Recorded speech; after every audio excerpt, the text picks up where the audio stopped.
lagi di ibadah online Impact Kids di bulan Februari. Wah, tidak terasa ya, kita sudah memasuki bulan kedua di tahun 2024. Nah, sebelum kita memulai ibadah kita, adik-adik di rumah jangan lupa untuk mandi dan sarapan terlebih dahulu ya. Oke. Nah, adik-adik, sebelum kita memulai ibadah kita pada pagi hari ini, kakak mau kita berdoa terlebih dahulu. Lipat tangannya, tutup matanya, dan tundukkan kepala. Mari kita bersatu di dalam doa. Kami sungguh bersyukur Tuhan buat kasih Tuhan kepada kami yang tidak pernah ada habisnya. Tuhan, kami boleh tiba di bulan Februari ini dan kembali mengikuti ibadah online Impact Kids. Bapa, berkatilah ibadah kami dari awal, pertengahan hingga pada akhirnya nanti. Biar kami boleh duduk dengan tenang serta mengerti akan firman Tuhan yang akan kami dengarkan. Terima kasih Tuhan Yesus. Di dalam nama Tuhan Yesus kami sudah berdoa. Amin. Nah, adik-adik, kalau kita sudah memasuki bulan yang baru, artinya kita akan membahas tema yang baru. Kalau di bulan Januari kemarin kita membahas tentang vision, di bulan Februari ini kita akan membahas tentang family atau keluarga. Sudah siap untuk belajar tentang keluarga adik-adik? Sudah siap dong tentunya. Dan jangan lupa adik-adik untuk selalu mengikuti ibadah Impact Kids setiap minggunya. Karena akan ada pelajaran-pelajaran tentang keluarga yang akan kalian dapatkan. Oke, sebelumnya kita mau membaca kembali ayat hafalan kita di minggu lalu ya adik-adik. Ayat hafalan kita di minggu lalu diambil dari Mazmur 56 ayat 18. Sebab engkau telah meluputkan aku daripada maut, bahkan menjaga kakiku sehingga tidak tersandung. Maka aku boleh berjalan di hadapan Allah dalam cahaya kehidupan. Nah, sekarang saatnya kita mau memuji Tuhan. Mari kita memuji dan menyembah Tuhan bersama-sama.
Aku sangat sedih dimarahin mama karena aku terlalu asik main handphone sehingga lupa mengerjakan tugas. Karena itu aku tidak bisa main handphone selama 3 hari. Adikku juga suka meledekku. Adikku menertawakanku saat aku dimarahin mama. Lihat aja dia nanti kalau dimarahin mama. Aku akan menertawakannya kembali. Aku akan membuat dia dimarahin mama juga. Selamat pagi adik-adik Impact Kids. Sudah siap untuk mendengarkan firman Tuhan hari ini? Jangan lupa untuk duduk yang tenang. Yuk kita mau sama-sama mendengarkan firman Tuhan hari ini. Nah, hari ini kita mau belajar dari seorang yang bernama Yusuf. Dia harus berpisah dengan ayah dan saudaranya karena saudara-saudaranya menjual dia menjadi budak ke tanah Mesir. Perjalanan kehidupan Yusuf itu bisa dikatakan from zero to hero. Dari seorang budak di rumah Potifar menjadi orang kedua di Mesir, kepercayaan raja. Kehidupannya penuh dengan suka, penuh dengan duka. Dia dari anak yang sangat dikasihi oleh bapaknya sampai kemudian hari ia dijual dijual oleh kakak-kakaknya. Ia menjadi budak di tanah Mesir di rumah Potifar. Dan Yusuf dikasihi. Ia mendapatkan kepercayaan dari tuannya. Tapi kemudian Yusuf harus masuk penjara karena ia difitnah oleh istri tuannya. Di dalam penjara ternyata Yusuf menjadi kesayangan kepala raja. Yusuf menolong temannya yang kemudian membawa Yusuf akhirnya menjadi orang kepercayaan Raja Firaun. Dalam berbagai kondisi yang dialami Yusuf, Tuhan tetap menyertai Yusuf dan membuat Yusuf berhasil dalam segala hal yang dikerjakannya. Karena apa? Karena Yusuf tidak bersungut-sungut dan Yusuf taat kepada Tuhan. Dan Yusuf juga tidak pernah menyalahkan orang lain atas keadaan yang dia alami. Sampai pada akhirnya, adik-adik masih ingat ceritanya? Terjadilah kelaparan yang sangat besar. Kelaparan di mana-mana, tetapi tidak di tanah Mesir. Dan saudara-saudara Yusuf harus datang ke Mesir untuk meminta bekal makanan. Yusuf yang pada saat itu menjadi orang kepercayaan raja yang dikhianati oleh saudara-saudaranya bisa saja pura-pura tidak mengenali mereka dan tidak peduli kepada mereka, atau bahkan dia membalasnya dengan kejahatan. Namun yang dia lakukan justru menolong mereka dan tetap mengasihi saudara-saudaranya. Dan akhirnya Yusuf kembali bertemu dengan Bapa yang dikasihinya.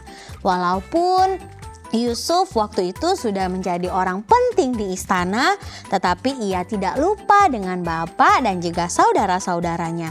Bahkan ia memohon kepada raja agar bapaknya boleh tinggal di tanah Mesir. Nah, adik-adik, siapa di sini yang sayang sama orang tuanya? Semuanya pasti sayang. Siapa yang sayang sama adik dan kakaknya? Kok ada yang gak ngangkat tangan? Ada yang kesel ya? Adik-adik, kita belajar dari Yusuf. Walaupun terkadang sulit untuk mengasihi keluarga kita, tetapi kita harus tahu kalau keluarga kita adalah orang-orang yang selalu bersama-sama dengan kita. Mereka yang selalu mengasihi kita dan mengajari kita kebaikan dalam kehidupan kita. Nah, juga sekarang pertanyaannya, bagaimana sih cara kita menunjukkan kasih kepada orang tua kita? Yaitu dengan cara menjadi anak yang taat dan juga hormat, melakukan apa yang diperintahkan oleh orang tua kita, dan kita tidak boleh mengomel waktu mereka menasehati kita dan mengingatkan kita. Ayo adik-adik, kita mau sama-sama ya tunjukkan kasih kepada orang tua dan juga kepada saudara-saudara kita. Kedua orang tua kita sangat sayang kepada kita. Mereka bekerja keras untuk kita supaya kita dapat bersekolah dan bertumbuh dengan baik. Mungkin di antara adik-adik ada yang secara tidak sengaja nih membuat orang tua kita sedih. Sekarang kita mau mengambil komitmen, kita mau berjanji untuk kita tidak membuat mereka sedih lagi. Kita mau meminta maaf dan juga kita mau menjadi anak yang taat kepada orang tua kita. Nah adik-adik, yuk kita mau baca ayat hafalan kita bersama-sama, tertulis dari Amsal 6 ayat 20 yang berbunyi, "Hai anakku, peliharalah perintah ayahmu dan janganlah menyia-nyiakan ajaran ibumu." Kita mau baca kalimat komitmen kita bersama-sama. Aku mau belajar mengasihi dan menghormati orang tuaku dengan menjadi anak yang taat dan dengar-dengaran. Tuhan berkati keluargaku selalu. Amin. Kita berdoa. Tuhan Yesus, terima kasih untuk cerita hari ini yang mengajarkan kami untuk kami boleh selalu mengasihi orang tua kami dan juga mengasihi saudara-saudara kami. Bapa, Engkau yang tolong kami, Engkau yang kuatkan kami untuk kami boleh selalu saling mengasihi walaupun kadang kami kesel, walaupun kadang kami jengkel, tapi kami mau untuk selalu belajar saling mengasihi seperti Tuhan mengasihi kami walaupun kami sering berbuat salah. Terima kasih Bapak, kami mau menyerahkan ibadah kami ke dalam tangan Tuhan dalam nama Yesus. Amin.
mengasihi orang tua, mengasihi adik dan kakak, juga mengasihi sesama, itu aku. Wah, adik-adik, apakah adik-adik bersuka cita? Tentu saja. Dan sekarang kita sudah belajar tentang mengasihi orang tua dan saudara-saudara kita. Adik-adik di rumah, kalau kalian sudah selesai mengerjakan craft, kalian boleh mengirimkan gambarnya ke nomor call center Impact Kids yang ada di bawah ini ya adik-adik. Sampai bertemu minggu depan. God bless you. Bye-bye.